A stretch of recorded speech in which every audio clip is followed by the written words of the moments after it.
at Empower Field at Mile High, taking a look back at the Denver Broncos 13-6 loss to the Pittsburgh Steelers. What are your key takeaways when you look at the offense today? Yeah, I think as Sean Payton said after the game, it's got to be better. It starts with him. Several different things you've got to consider here, Elisa. One, the Broncos obviously did not make it into the end zone. Got a couple field goals late in the second half. Had a chance there late.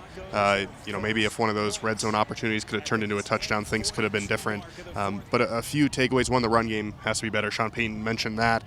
He mentioned that starts with maybe asking or figuring out what they're asking these guys to do. Is it too much? A lot of different personnel groupings that we know is kind of a staple of a Sean Payton offense. He said that right now it's not helping as much as they'd like it to. So looking back at how they can put these guys in position to succeed and figure out what they're asking them to do is really important. Also, he mentioned a week ago, the people around Bo Nix have to do a good job of helping him out. I think we saw a little bit more of that today, but still not maybe enough. And then as we heard from Bo, specifically as it had to do with that interception in the back of the end zone after the big play to Josh Reynolds, he said, that's on me. That's a mistake on my part. That can't happen. But you look at that, you see a quarterback throwing an interception. Sean Payton said there's a few dirty hands on that. He mentioned the route wasn't run exactly the way it was supposed to be. So there's always more than meets the eye when you're looking at the offensive side of the ball, but certainly it has to be better as the Broncos move forward. Quinn Miners talked in postgame just that they need to fix it and need to fix it fast. They're hoping that this road trip coming up, they can do that.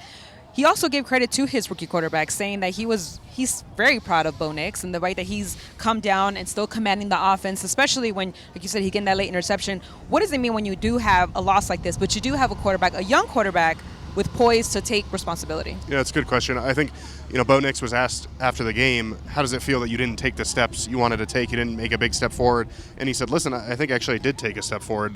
Steps forward don't always come with wins, unfortunately. But he said he felt progress today against the Steelers. I thought you saw as the game went along, much like last week in Seattle, that Bo got more comfortable, made some plays, had a nice fourth down where it's a hot read and he gets it to Josh Reynolds. Josh Reynolds made some nice plays. Obviously, the explosive from Bo there on the trick play. So, yeah, you do see this quarterback battling and hopefully more success to come. One of the things that is successful last week is the defense. In week one, they said they fell kind of flat in the third, and this week they were able to really be consistent in the fourth quarter, only kept the Steelers to 13 points. What can you say about them? Yeah, really good performance by the defense, really strong. And when you hold teams to 13 points, that's really what you're looking to do. Only 3 second-half points for the Steelers. A lot of penalties tonight, which Pat Surtain mentioned after the game.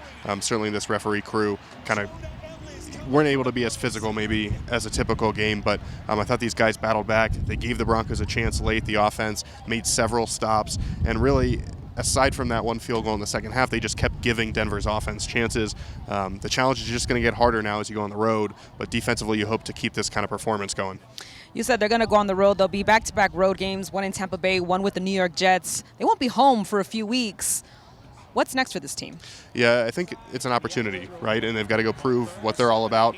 Obviously, the Broncos mentioned a lot going into the season. They can't afford to start the season slow. Now you've got to find a way to go get road wins after starting 0-2. It's not going to be easy, but going to have a chance to bond as a team, and hopefully you can find a way to have some success. And we hope to see that success not only on the road, but when they return here at home. For DenverBroncos.com, I'm your team reporter, Elisa Hernandez. This is your lead writer, Aric DiLalla.